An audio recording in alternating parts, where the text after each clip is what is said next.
Hi, it's Lee, and welcome to the Tesla Economist. I've been in business all my life, never had a real job.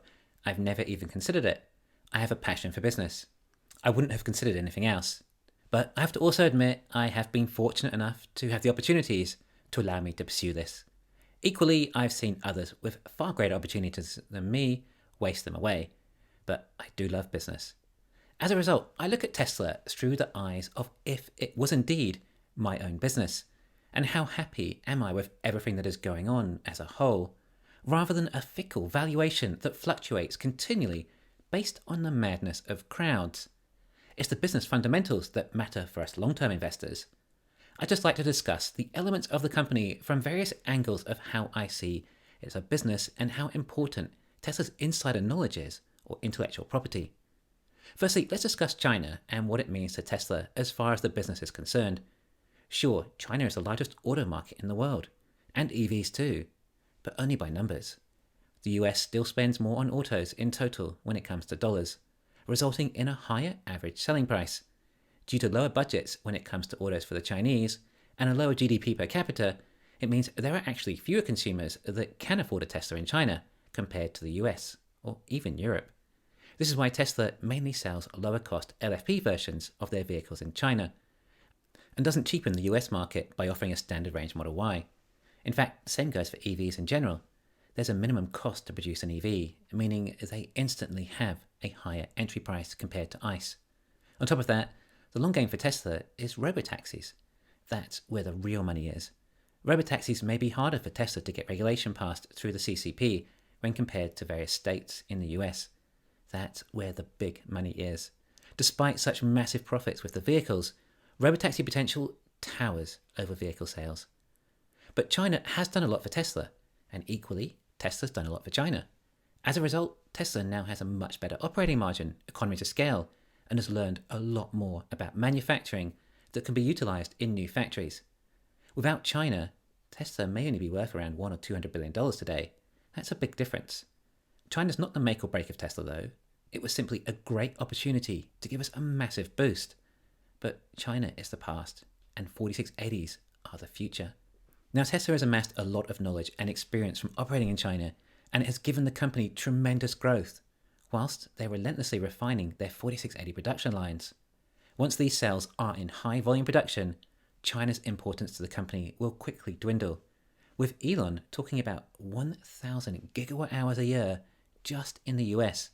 To give you some comparison, even at Tesla's latest run rate in Shanghai, the total amount of cells that Tesla consume there is around 60 gigawatt hours a year. Each of those are LFP Teslas and only have about 60 kilowatt hour batteries. If they make 1 million a year, then that comes to 60 gigawatt hours a year. And some of that probably includes 2170 supply from LG. Alright, sure, they also send some LFP cells over to the US for the standard range Model 3 there. But 1,000 gigawatt hours, we're likely talking about around 15 times as many cells made by Tesla just in the US compared to the current Shanghai run rate.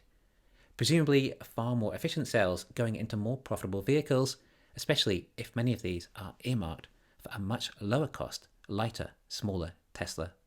Now, I came from an e-commerce background. I've had over 20 years experience and know the industry inside and out. I vertically integrated myself when it comes to websites.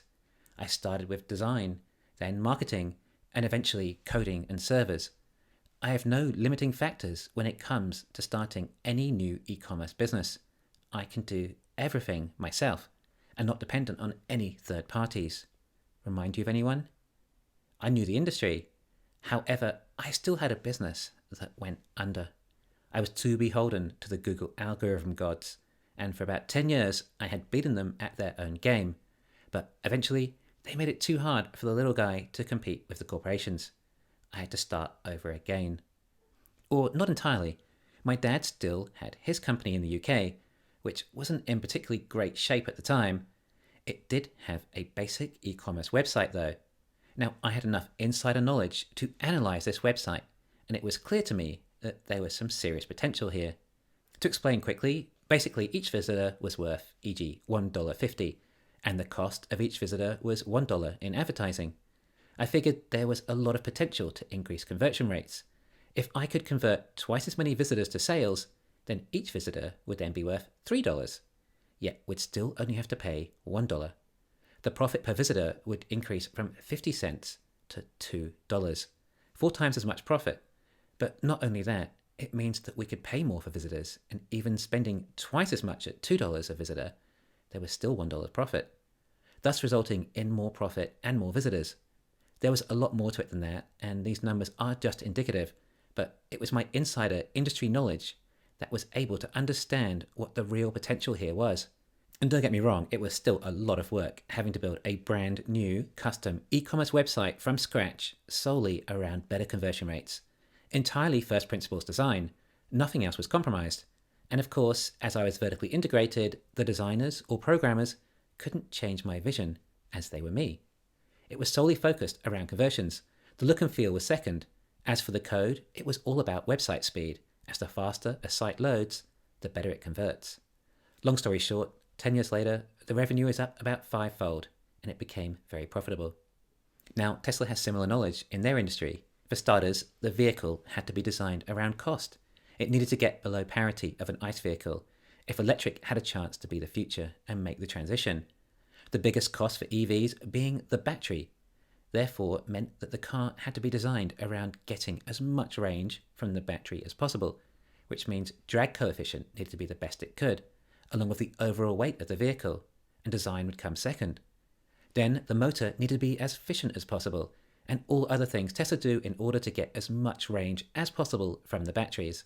So they would need less cells in the car and thus reduce weight and cost. Of course, the less weight improves handling and performance too. For example, other EV manufacturers are simply trying to find more ways of inserting more cells into the car to increase range, whereas Tesla are already making cars with a range that is at a sweet spot. Enough consumers are satisfied with ranges of around 300 miles. But this isn't what I'm getting at. I'm talking more about what Tesla have learned from their business and the EV industry, especially compared to everyone else. I mean, think about the things that we talk about on this channel and what we know about the industry. Well, Tesla must know a whole lot more again, and so much more compared to absolutely any other EV maker. We know that if Tesla get their battery costs down from perhaps around $10,000 a pack for a 2170 long range to something like $6,000 for 4680, then that is obviously a $4,000 saving, which means they can drop prices by $4,000 if necessary, and possibly increase demand a further 50%. Tesla would know these sorts of numbers. Then they realized that if they can just drop the weight of the vehicle by 400 pounds, they can increase range by another 10%, and people are willing to pay an additional $3,000 for that much more range with the same amount of demand. Again, these are just indicative examples, but probably in the ballpark. Tesla know this market so well and know what is required. Then they can do the math and realize that they can justify spending 5 years and $10 billion on researching the best battery that can drop weight by 400 pounds and cost by $4,000. And it wouldn't stop there either. They know if they can improve the energy density by 10%, then it would effectively also reduce cost per kilowatt hour, whilst also increasing range. If these changes then doubled their demand, and Tesla met said demand with additional supply, perhaps twice as many, then they know that there are more economies of scale that would result in that additional production, meaning they could make even more profit or drop prices further. As this industry is still so new, there are still a lot of areas where they can cut costs. And as we see demand so high, even when Tesla's prices are high, we know that demand will get significantly higher when they start dropping the prices. What Tesla need to do, though, is make sure they avoid opportunity costs when these prices start dropping. As an example, a $50,000 Model Y with 350 miles of range, making perhaps $15,000 profit per vehicle, when these cells may be used to make an $80,000 pickup truck that makes perhaps 50% more profit per kilowatt hour used. Hence why Tesla are talking about a massive abundance of 1,000 gigawatt hours of cells just in the US. And with Elon talking about the nickel version of the 4680 at only $70 per kilowatt hour, then we can only guess how much lower cost some of these other chemistries will be. In other words, all those batteries can go into vehicles. The cost will simply be low enough for Tesla, and they can sell them in vehicles at a low enough cost to find more customers with lower budgets and still make a huge margin. And once again, Elon thinks he's found a way to get the cost down to closer to $15,000 for this new platform, which we can't wait to hear more about. The demand will be crazy if Tesla are able to increase range by 20% or so, whilst reducing the cost by $4,000 per vehicle. In fact, it would be superfluous, as they simply can't make the vehicles fast enough for this. So they wouldn't need to reduce the price at all, and they would simply take $4,000 more profit per vehicle. Unless in this research they did for their new battery, they also decided to design them around a way in which they could also be produced at a much faster rate, possibly even up to 10 times as fast. But then Tesla would finally have enough cells. Too many cells even, more cells than vehicles they can make, unless Tesla found revolutionary new processes of manufacturing vehicles too that could take on this additional cell production, like a new platform that could be manufactured at twice the speed.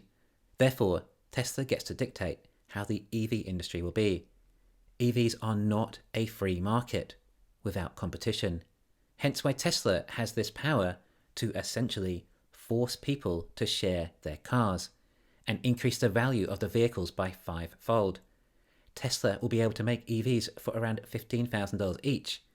If there was true competition, then consumers would be able to dictate the industry and perhaps end up buying said EVs for just $20,000. Almost everyone in developed nations could afford $20,000 for a Tesla. They can find a way. I mean, it's not tough to stick it on your mortgage, and the interest on that will be less than the savings of running an ICE car. But there isn't any competition for this price point. So instead, Tesla says you can all share them instead and pay us about $30,000 a year per vehicle to use them, because they have the power due to the fact there's no competition and none is coming. There are no signs of any competition still. No one else is doing dry battery electrodes or trying to solve level 5 FSD. And Tesla can't make enough vehicles for everyone to have a $20,000 EV, hence why they will force you to share them. But the majority of these consumers were not looking to buy a brand new car anyway. Instead, they get to be driven in a great, safe vehicle for a lot less money than being driven around by an Uber driver in a much nicer car too. If the elements and components for an EV were abundant, then it would be a free market, and we might have seen a $20,000 EV, but there are no signs of that happening this decade. So this is what I focus on when it comes to investing in Tesla. The business, the industry knowledge Tesla must have, the resources, the potential, and their unique capabilities. Meanwhile, the stock price will go up. The stock price will go down. But Tesla will keep moving forward. Thanks for listening. Please hit the thumbs up and subscribe. You can follow me on Twitter and talk to me on Patreon.